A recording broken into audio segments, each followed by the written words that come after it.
This could be good for me. Lately I was feeling like I need a purpose. But when you talk to me, give me the impression that I won't scratch your surface. And I could walk for days, searching for your praise. Is it even there to find? Is there a chance for me to win your memories? Will I slowly lose my mind? Lost in your maze, stuck in your gaze. How can I get out? I'm out of time to make you mine. Baby, show me how. The next program is we're going to invite a true leader in cybersecurity and managed service innovation with over 25 years of experience in network security, and well is a renowned endpoint protection expert and incident response specialist. He is the founder and CEO of Custodian360. He has revolutionized the antivirus market with next generation endpoint protection solutions, a visionary in security and mobility. Andy has not only built a pioneering managed service provider, but has also shaped the industry through his extensive expertise in network design, security, and IP telephony, holding multiple professional certifications including CCNP security and 4013 recognition. He is a driving force in advancing cybersecurity standards. Please join me in welcoming this.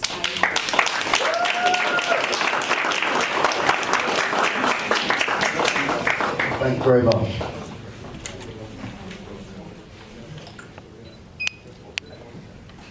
Afternoon, everybody. So yes, my name's Andy James. I am the founder and CEO of Custodian360.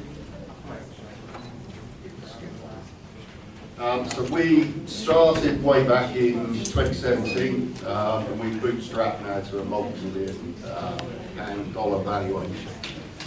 Approaching 30 years of industry experience. So I've been around for a long time, seen a lot of change. I've sort of prepared a bit of a chat for you today. I'll move across a bit so you can see. I sort of got the feeling from the brief that there was going to be a lot of people in the room who were starting businesses or looking to start businesses. So I just wonder if we can just do a quick show of hands round the room, because I might change what I'm going to say. How many people are sort of looking to start a business now? Okay, so there's a fair few. And how many people are sort of thinking about the cybersecurity industry as somewhere they want to work or even build a business within cybersecurity? Okay, so about the same. Okay, maybe we'll just carry on with what I was going to say. We can skip on. So when we talk about building a business or working, one of the things that we always talk about is security by design. So we can start businesses, we can start doing anything we think of, and it's very easy to focus on getting things done and making things work, and ultimately making money, obviously. If you start to think about security from day one, it becomes a lot easier. If you've got to go back and engineer security into products or solutions or businesses, it becomes difficult to do. So we're going to talk a bit around that. We're going to talk about the future of cyber services.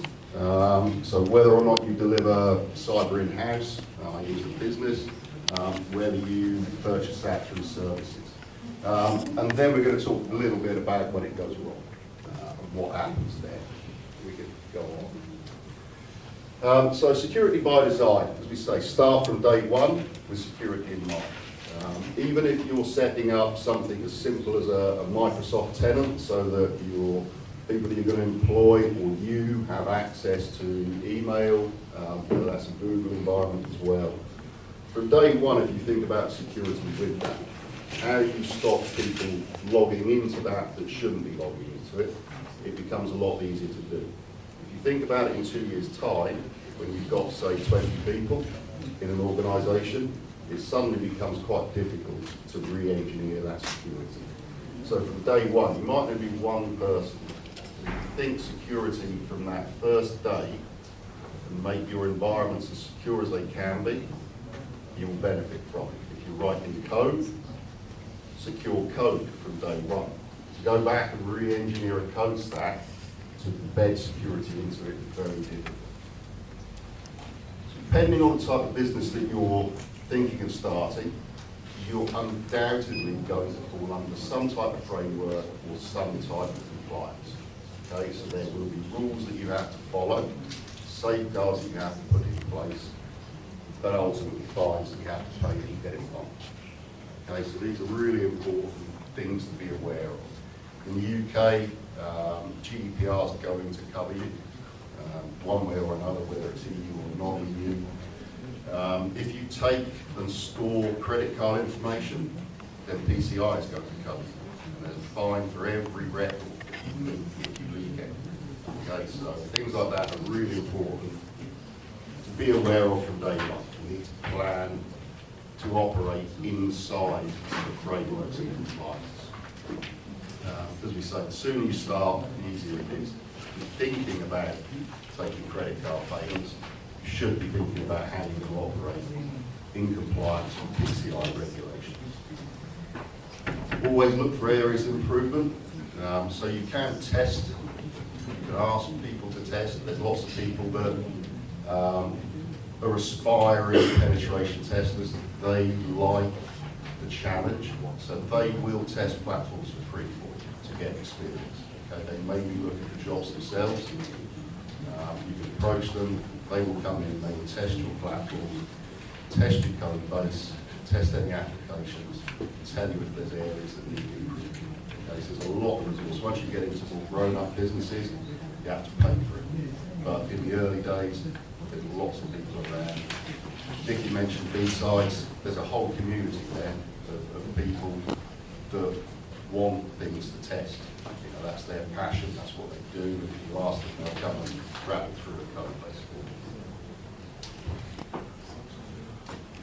you. If we look to the sort of future of cyber, one of the things you will understand probably around cyber is it moves incredibly quickly. Okay, so when I started nearly 30 years ago, there was next to no cyber. We had pretty simple antivirus and we had software-based firewalls. That was about it. Over the years, there's now a cyber platform for everything you can think of. Different configuration types across multiple platforms. It is a really complex world. It's very hard these days to understand everything because suddenly you're just parachuted into this world and don't really know where to start. It's not going to slow down. It will keep going at the pace that it's going now. It may even accelerate, which is sort of the next point we've got there, which is AI. Okay, so AI will accelerate the rate of attacks, the development of attacks, but it can also accelerate the rate of internal development and what sort of platforms we're building, how we defend against attacks coming in from outside and inside. So AI is one of those areas where at the moment we still need to have a good degree of caution around AI. So we can't just blindly introduce AI into organisations. If we don't really understand what it's doing, what users can do with it, it can be a bad thing. At the same time, we have to adapt to AI. It is going to find its way into organisations. I was at an event a few weeks back, which was Cyber UK, which is putting together a team of offensive security engineers that go and compete with other countries. And they were using a lot of AI for searching information. Okay, so it has the ability to outperform Google as a search engine, so that's what they were using it for. But that means it is going to be used within organisations that they work for. So if we look at it, we've got to embrace AI, we've also got to be aware of the challenges of using it. How do we stop our data going into AI models that it shouldn't be in? But how do we allow our teams to have an AI model that they can use for research and analysing data? Because we as a business index petabytes of data every week. That's a huge volume of data for our small team of analysts to get through. So clearly there's a use for AI for us, but we can't put any of that data into a public AI engine. So it's a challenge. But, as I say, AI is here, it is staying, it is good and bad. Service providers, they're your friends. I would say that because I run a service provider. But if you think about it from both angles, as a business, if you go to a service provider to provide you with a service, they've been doing it for quite a while. That's their core business. They're generally going to deliver a good service. If you look at it from the other side, as an engineer, security analyst, working with a service provider is going to expose you to lots more than working within a single business, running their security platform. You will always see a lot more in a service provider. You will always learn a lot more in a service provider. So you will be faced with a lot more challenges, a lot more platforms, a lot of new solutions, and you will be expected to deal with those, which accelerates that rate of learning. The other thing we have to do, of course, is challenge the norms. So don't accept what people tell you. If you think they're wrong, then you can challenge it. If somebody tells you should do something in a certain way, you don't always have to believe it. They might be right, but it doesn't stop you thinking about, is there a better way of doing this, and coming up with it. You don't want to be the person who's always saying there's a better way of doing this, but if you genuinely feel there is a better way, then feel free to voice your opinion on that. So what happens when it goes wrong? So as it mentioned, I still do quite a bit of incident response. So I still see the people and the problems when it has all gone wrong. Businesses are in a pretty bad state. So the first one we got there is compliance fines. So if you let it go really bad, the things that people like the ICO come knocking on the door, then there can be really big fines involved in this. And again, it depends on sort of the size of the business as to what is really big. A fine of £30,000 for a small organisation is massive. For a big organisation, it's not.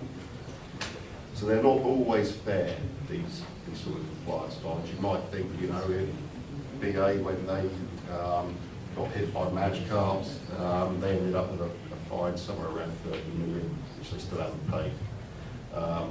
That's not a lot of money to them. To a smaller organisation, £30,000 fine might put them out of business. So there's no real sort of compassion in these things. You're going to be in trouble. It could end your business if you have to take fines, things like that. Reputational damage, really important. Okay, if you rely on people to pay you money to deliver something, and you get a reputation for delivering it bad or not doing the things you say you will do, that gets around pretty quickly. Okay, so the whole security industry is incredibly small in reality. A lot of people talk. Reputation is key, and that's not just from a business perspective, that's from a personal perspective as well. Okay, that doesn't take long. If you're the person who doesn't do things correctly, it doesn't take long for people to find that out. Clearly there's financial loss potential. Okay, so we've talked about fines. There's lots of other ways that you can lose money. Okay, so I had to sit down with a CEO of a reasonably large company in Ireland in the week before Christmas. Explained to him the reason that his business had just lost €170,000 was his fault. He clicked the link, he'd given up access to his email account, and one of his email chains had been compromised, and the funds had been diverted to a different account week before Christmas. So he wasn't over the moon, it was his fault.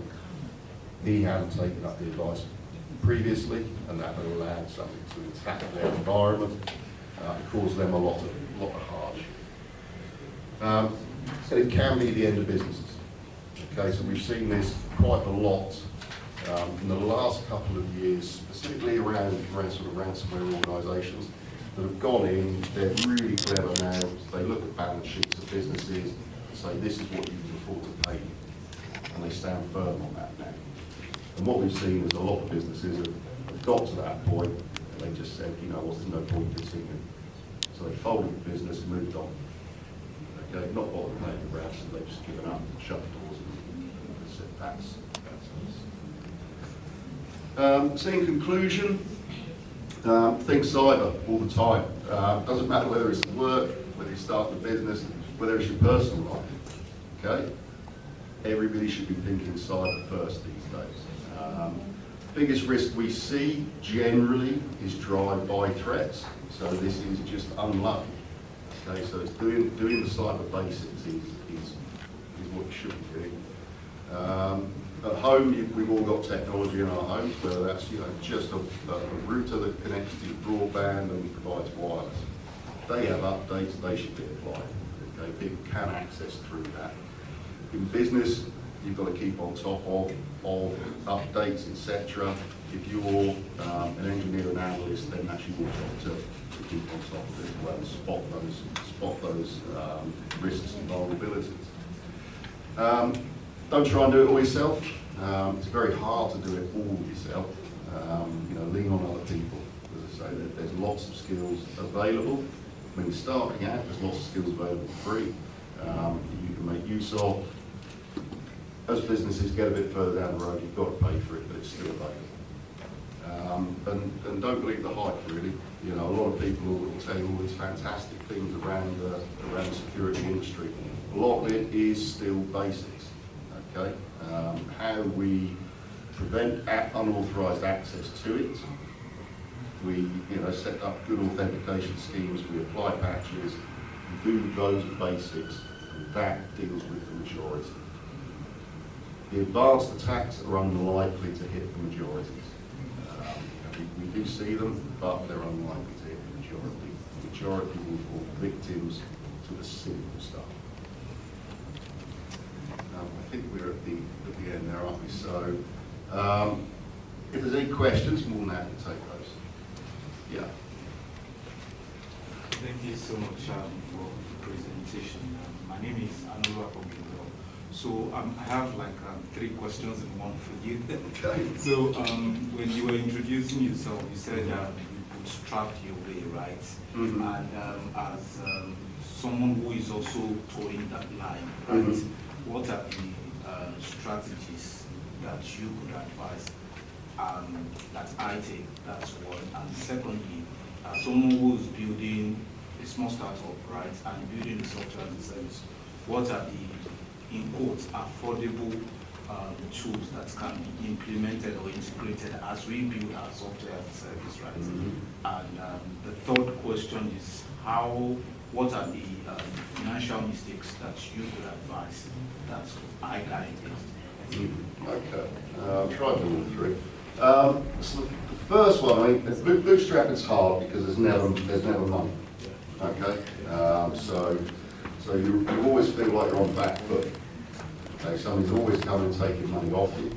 It's hard to get people to give you money because you've got to sell things to get money. I think the simplest bit of advice, which is as old as the hills, is cash flow is king. Okay, so keep on top of the cash flow, and that makes life easy. Don't spend money you haven't got. Don't put yourself in the worst. It's never going to be easy, but don't make it harder on yourself by spending money you don't need to spend. Okay, so you'll have a pot of money that runs out really quickly. Tax man comes knocking on the door, they don't wait for that money. Okay, VAT man doesn't wait for his money. So it's really hard to buy. When you start employing people, you've got all the pay, national insurance, pensions, etc. It all mounts up really quickly. Okay, so be aware of the sorts of expenses that you're going to have coming up and keep on top of cash flow. Cash flow is the biggest killer of business. I work 15 months ahead on cash flow predictions.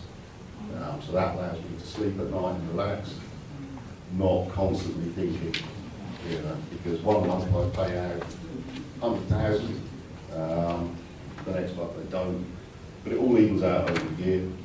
So when you see that bank account start going down, you think it's not a problem because I've got the projections. I know where we're going, where the cash is coming from. So that's the biggest thing to keep on with getting the business off the ground. The second bit we asked about the tooling into the SaaS platform. What sort of SaaS platform? Mobile applications. Okay.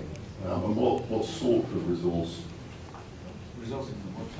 So you were saying about tools to support what Yes, sorts yes. of In things? terms of like safety, right? Like you mentioned that when we are building a platform, right? Mhm. You need to think of security from the get. So what kind of structures do we need to put in place in terms of the personnel and then the building of the app itself? Okay, so you're writing the code, everything to build the Yes, platform? yes. Yeah, okay, so what you're looking at there is sort of the continuous improvement, continuous development, software life cycle. Yeah, so there's, unfortunately with those, you've sort of got to pay for those tools. Yeah, That's a problem. The market's becoming smaller because Google just bought Wiz. So that's probably not going to be available to most people. Last week I said use that because that's the best. Now it's Google, maybe not.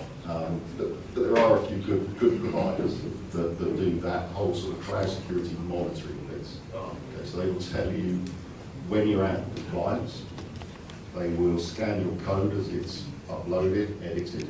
They tell you if you know anything wrong with that code, if you've got secrets leaking into it, they'll tell you, so you can keep on top of that. But yeah, something that plugs into your environment and tell you you're either in compliance, not compliant, how you fix it, etc. The last bit. Financial advice. Oh, crikey, yeah. Financial advice. God. In this, what, generally, or? No, in terms of as a person bootstrapping, right? Although you already mentioned it in your first question, but I understand that there are bits of things that comes up and you need to attend to things, and as a CEO, maybe people see that, oh, you really have a lot, you're strapping, you're trying to get the people out to people and all that. So combining family, doing all of those things, what are the financial models to put in place to ensure that this one doesn't affect the other one? I'm probably not the best person because I tend to do too much of one and not enough of the other. It's difficult. It becomes all consuming, and there will be times when you have to give everything to business to get it past the hurdle. And again, I'm not the best person to give the advice, but generally, when you don't have to, that's when you shouldn't, and you should enjoy that family time, as it were, but invest your time there. And then when it does need you, go. The reality is that certainly the first few years of getting the business off the ground is it's a write-off. It's hard work.